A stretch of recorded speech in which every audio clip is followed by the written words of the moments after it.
तो भाई finally big boss में वो हो गया जिसके लिए वो दिन रात पागल आशिक की तरह तड़प रहे थे। बोले तो लफड़ा मार पिटाई। भाई इतना तो करण अर्जुन की मां ने करण अर्जुन का इंतजार नहीं किया। भाई इतना तो मलाइका ने भाईजान के घर से रिश्ता तोड़ने के लिए अर्जुन के बड़े होने का इंतजार नहीं किया जितना बिग बॉस ने लफड़े के लिए किया है। भाई बिग बॉस वालों ने छठे हुए जाहिलों को इसीलिए तो डाला था कि इनकी हाथापाई की आग पे हम अपने व्यूज सेकेंगे, ये एक दूसरे के गालों पे उंगलियां छापेंगे और हम पैसा। हाँ जी सुनाइए, स्वागत है आपका। तो अब तक तो तुम्हें पता चल ही गया होगा कि किसने किसकी गुद्दी लाल की, और जो लोग बिग बॉस ना देखकर अपना जीवन सुख में बिता रहे हैं उनको मैं बता दूं कि अरमान मलिक ने विशाल की गुद्दी लाल कर दी। वो भी किस लिए? क्योंकि उसने कहा था बस अच्छे वे में बोल रहा हूँ। बस यही बात जानकर अरमान की बंदर से भी ज्यादा लाल हो गई और बीवी नंबर 1 की भी कि मैं इतने दिन बिग बॉस में रही, मेरी तारीफ तो कभी नहीं की। अब तू देख बेटा कैसे आगे में घी डालती हूँ मैं। छोटी सी बात बता, अगर आज तेरी घरवाली होती मैं बोलता तेरे को कैसा लगता? रैप्टे तो फिर बच जाएंगे, फिर वो चाय पी लो। इस जनकपुरी के जॉनी सिंस को ये सुनकर बुरा नहीं लगा कि उसने इसकी बीवी की तारीफ की, बल्कि ये सुनकर अरमान को अपना पास्ट याद आ गया कि यही बोलकर तो मैंने इसको पटाया था। भाई अरमान सोच रहा है कि मेरे ही तरीके से मेरा ही माल उड़ाना चाहता है तू। भाई नहीं अबे ओ सोशल मीडिया के छोटा राजन, इतना काय को भड़क रहा है? चल माना ये हरामी है, पर तेरी बीवी की इजाजत के बिना ये कुछ नहीं कर सकता। बोलना तो छोड़ भाई, देख भी नहीं सकता। इसका मतलब तो ये हुआ कि तुझे अपनी बीवी पे ही भरोसा नहीं है कि कहीं इससे सेट हो गई तो मेरा कंटेंट ही खत्म हो जाएगा। वैसे देखा जाए तो गलती अरमान की भी नहीं है। अब तुम ही सोचो भाई कि अगर कोई तुम्हारा इनकम सोर्स ही छीन ले तो तुम्हें गुस्सा नहीं आएगा क्या? तुम चिंता मत करो अरमान भाई, मैं तुम्हारा साथ दूंगा अगले जन्म में। मेरी गलती है जो बैठती है, मैंने आज तक कभी रोका नहीं है। पर हर इंसान की ना सोच यही होती है, जब कोई भी लड़की उससे बात करे ना हंस के, तो वो उसकी गर्लफ्रेंड। अरे अरमान द वाइफ हंटर, सबकी सोच तेरी जैसी नहीं होती। तूने अपनी बीवी को हंसा हंसा के पटा लिया तो इसका मतलब ये थोड़ी है कि सभी ऐसे हैं। आज मुझे लगा कि नहीं, विशाल की इंटेंशन खराब है, इसलिए मैंने स्टेज पे जाके बोला मैंने क्या गलती कर दी मुझे समझ नहीं आ रहा। आप लोगों ने इतना गलत बोला। अरे ओ मौसी, इतना काय को टस में बहा रही है? बस कर, अब तू बिग बॉस में नहीं है, बाहर है। इतनी ओवर एक्टिंग का कोई फायदा नहीं है। अगर यही सब बिग बॉस में रहकर करती तो वहीं रहकर अपने पति पर निगरानी तो रख सकती थी ना। जो औरों की बीवियों पे नजर रखते हैं, इसको तो टाइम नहीं मिला, नहीं तो ये बैठ के कहता है आपको क्या जरूरत थी अरमान भाई से शादी करने की, इसको तो टाइम नहीं मिला बीच में। इतने अच्छे मत बनो भाई गोलू। भाई ये बात सुनकर आयरनी सल्फास की गोली खा के पंखे से लटक गई ताकि बचने की कोई उम्मीद ना बचे। दूसरों की बीवी पर नजर डालने की बात भी कौन कर रहा है, जो अपनी बीवी की बेस्ट फ्रेंड को उसी की सौतन बना के ले आया। इतना सब करने के बाद तो खुद को आईने में देखने की हिम्मत कैसे कर लेता है भाई? उसके बाद बहुत सारी चीजें खराब हो गई थी, मेरी गलती थी उस टाइम। और बाद में फिर इनके घर वाले आ गए थे कि भाई मेरी लड़की को छोड़ो, डिवोर्स दो। ओ जमुना पार के दरियाई घोड़े, बस कर। अपनी कहानी पर दर्द भरा निबंध तो ऐसे लिखता है जैसे कि इसको बहुत ही अफसोस है कि इसकी 2 बीवियां हैं और इस दरियाई घोड़े को लगता है कि और हर आदमी चाहता है उसकी 2 वाइफ। अबे और ठरक के प्रधान आचार्य है, हर कोई अरमान मलिक नहीं होता। और गुड्डू भैया ने बताया था कि 2 नाव पे चढ़ना यानी फाड़ के मरना। लोग हमें फेक समझते हैं, झूठे समझते हैं। उनको लगता है कि ये 2 बीवियां जो है ना ये कॉन्सेप्ट के लिए रखी हुई है, व्यूज के लिए रखी हुई है। नहीं तो किस लिए रखा हुआ है? अंताक्षरी खेलने के लिए? चल तू ही बता दे भाई, बीवी दिखाने के अलावा तेरा टैलेंट है क्या? तेरे पास टैलेंट के नाम पर 2 ही चीजें हैं, शादी करना और बच्चे पैदा करना। भाई वो हर किसी के स्कूल में होता था ना वो बच्चा जो टीचर के पूछने पर कहता था मैं तो बड़ा होकर पति बनूंगा। वो अरमान ही है, क्योंकि उसने फ्यूचर देख लिया था कि सिर्फ बीवी दिखा के भी पैसा कमाया जा सकता है, और इसके पास तो 2 हैं, डबल इनकम।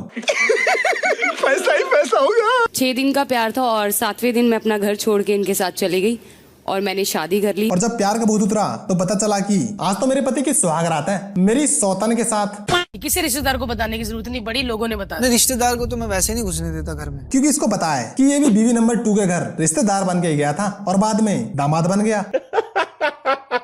वैसे पहले इसका नाम संदीप सिंह था और अब ये अरमान मलिक है, और ये इस नाम का पूरा सम्मान कर रहा है 2 बीवियां रख के। मतलब कुछ कर लो आपको उल्टे सीधे कमेंट करते जाते, और वो लोग करते जिन्होंने जिंदगी में कुछ नहीं किया। तो तूने क्या उखाड़ लिया बे अपनी बीवियों को एक्सप्लॉइट करने के अलावा? अगर तेरी जिंदगी से तेरी बीवियों को फॉर्मेट कर दिया जाए तो तेरी औकात उतनी ही है जितनी करण जौहर के सामने हिंदी बोलने वालों की। तेरे लिए एक कहावत याद आ रही है, धोता चना बाजे घना। जिसने अपनी बीवियों का ध्यान रखा ना वो हमेशा ही ना बहुत ऊंचे जाते। अच्छा जी, इसलिए तूने इन दोनों से पहले वाली बीवी को वो 3 मैजिकल वर्ड्स बोल दिए, तलाक तलाक तलाक।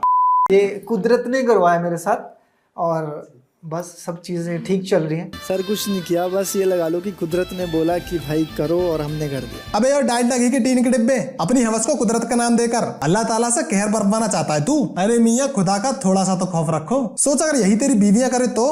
पायल जी, अगर किसी आदमी को लाती, will you be okay with it? वो लाके क्या घर में रखेगी? But tell me, will you be okay with it? वो बात की बात है, इसका कोई जवाब थोड़ी है। नहीं जवाब दो। घर में थोड़ी रखेगी तो तूने अपनी दूसरी बीवी को कहाँ रखा हुआ है? अस्तबल में? अरे अरमान मियां, तुम तो ऐसा सोचकर ही घबरा गए। और तूने अपनी बीवी के साथ ये किया है, और नाम किसका लगा दिया? कुदरत का करिश्मा। भाई अरमान कुछ भी कर सकता है, ठीक है, लेकिन उसकी बीवियां नहीं कर सकती। औरतों को दबाने के लिए ही तो नाम बदलकर अरमान मलिक रखा है। आपकी बेस्ट फ्रेंड होके आपके हस्बैंड से शादी किया?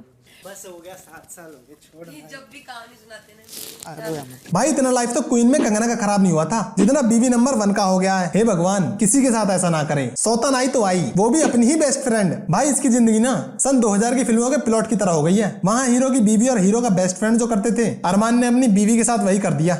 अब खुश है ना?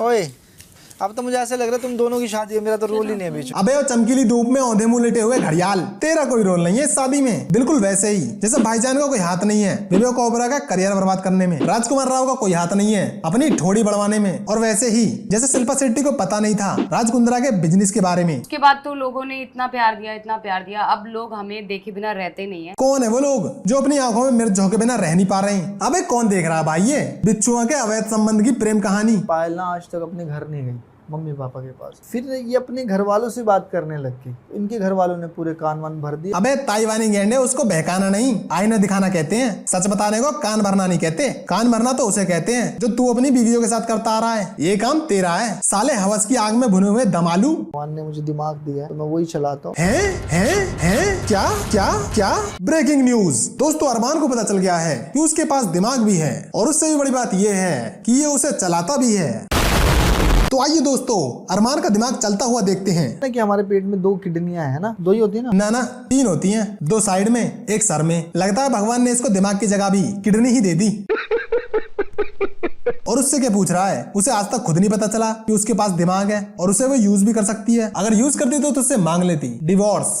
लोगों के सिर्फ यही कमेंट आते हैं, तुम लोग मतलब मेरे लिए आते हैं, मैंने बहुत गलत किया, ये किया वो किया। अरे अरमान और गोलू के सुरक्षा कवच, अगर तू उस टाइम सपोर्ट और हिम्मत दिखा देती जब तेरे पति ने दूसरी शादी की थी, तो तुझे ये अपशब्दों के नाले में कूदना नहीं पड़ता। अरमान को बाहर निकालो तो भाई निकाल दो ना बाहर। मैं कब कह रही हूँ उनको रखो, निकाल दो, घर भेज दो, अपने घर संभालेगा, बच्चे संभालेगा अपने। मैं तो परेशान हो रही हूँ अकेले। अरमान को क्या, गोलू को भी निकाल दो बाहर। जली ना, तेरी भी जली ना। 24 घंटे अपने पति और सौतन का रोमांस और प्यार देखकर इसके तन बदन में वैसी ही आग लग रही है जैसी जया बच्चन को लगती है रेखा जी को देखकर, सलमान भाई को लगती है विकी कौशल को देखकर। ऐसा करो, हमारी पूरी फैमिली 7 बंदों की फैमिली है, आके जहर दे दो और मार दो सबको, कलेश ही खत्म। अरे भाभी जी, ये कैसी बातें कर रही हो आप? कोई तुम्हें जहर क्यों देगा? अपनी वीडियोस देख लो ना, काम हो जाएगा।